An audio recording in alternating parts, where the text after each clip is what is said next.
ndox mii nga xam damaa mar man naan ko des na ma ko laaj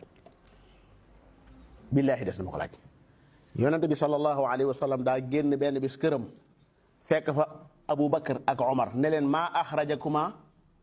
ñu ne ko aljuu dañoo xiif moo nu génne mu ne leen man mii de moom a génne daane bu ñu toog nañ wuti lu ñu lekk. ñu dugg ci kër Abul Haytham at-Tayyihaan kenn ci saxaaba yi ñu dugg këram fekkuñu ko fa soxnaam la ñu fekk soxna si ne leen daa wuti ndox mu neex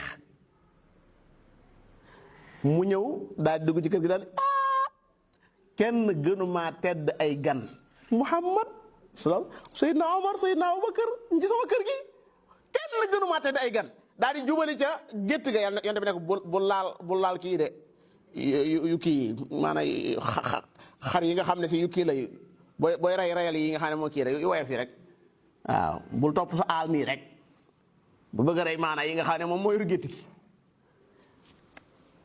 mu daal di ñëw jox leen am soow ñu naan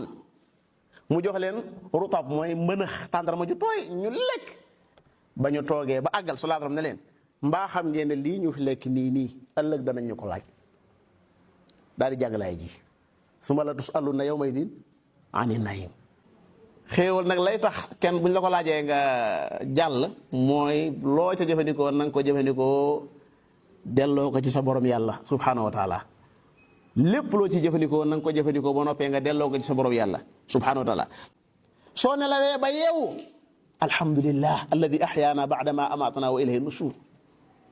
soo naanee ba mandi alhamdulillah soo lekkee alhamdulillah soo duggee sa kër waxal alhamdulillah macha allah la hawla wala quwwata illa billah nga doon ko xam ne si sant yàlla da nga koy baril ba da ngay mujj yàlla mën naa am mu boole la ci ñi muy wooyee shakur durriyata man hamalna ma'a nuux innahu kaana abdan shakura